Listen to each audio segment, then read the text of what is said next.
Hi, everybody. This afternoon, I would like to talk to you about something that I think is very important, especially when you're a parent and obviously you have children and you have a mental illness. Something that I had been battling in my mind for a long time is how to tell my 6-year-old what's going on with me.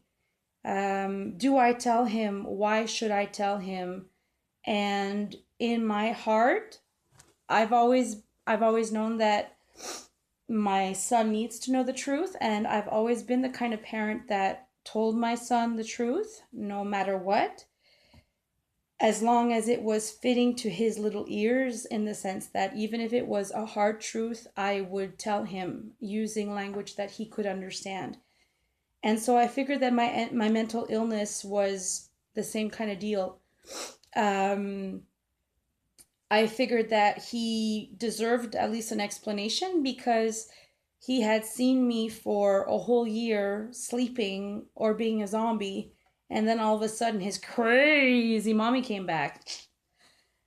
Um, and my explanation to him and my talking to him, my discussion with him happened after I had sort of a psychotic episode at the beginning of September, when I told you guys that I woke up from my zombie like existence.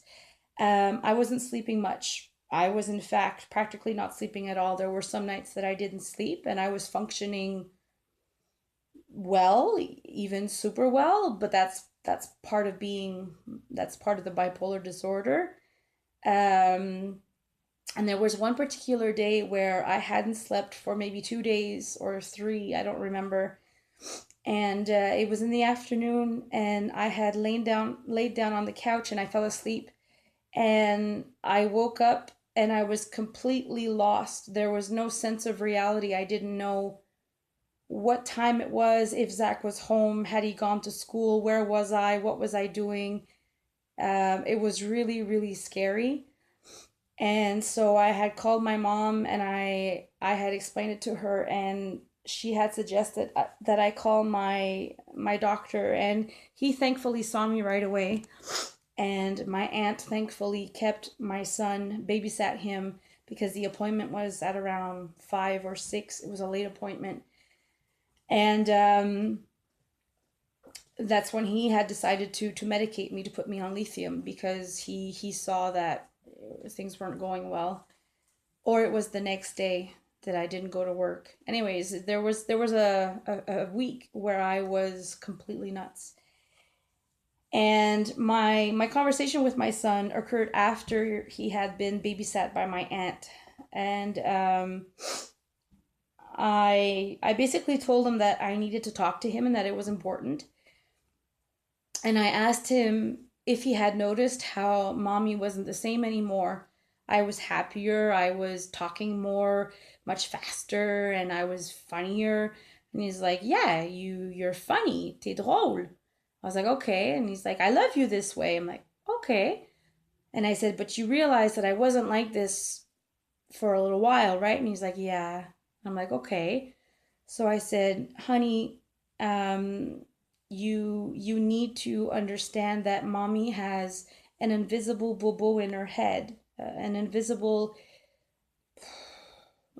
bobo in French, like a wound, an invisible wound. But I use the word bobo because that's what we use for kids. It's a little thing. Anytime you get a cut or something, it's a bobo. So I said, Mommy has an invisible bobo in her head, and it makes her go really, really up, like I am now, and it makes me go really, really down, like you saw me in the past year. And I told him that I was seeing my doctor, and I was seeing a social worker, and mommy was trying to get better, and I would be taking a pill, and I called it my happy pill, the lithium, and I would be starting it the next day. And he looked at me all serious, and he said, "Can you take it now?" And I said, "No." So, and then, and the conversation went well. I asked him if he had any questions, and he said no. And he seemed to be okay with it. And the funny thing is that the next day he brought a book back, and I talk about it in my blog because it's called Misery Moo, and it's about a cow who's always unhappy.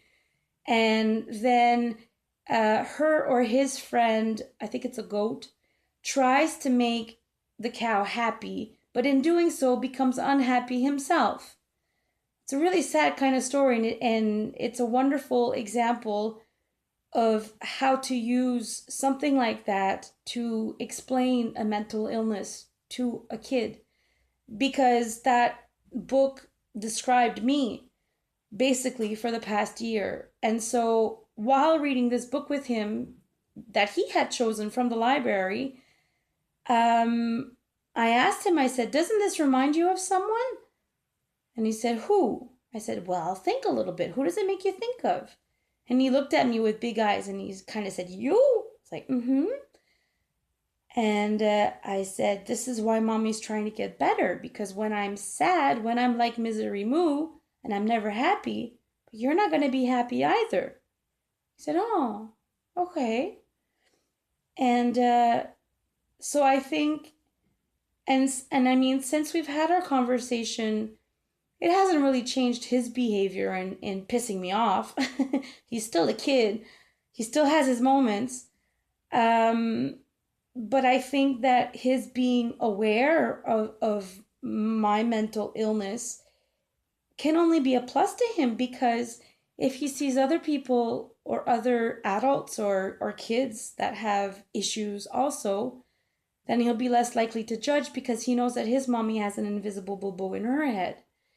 So I think it's important that we explain to our children, our child or our children, what's going on, to the extent that it doesn't hurt them.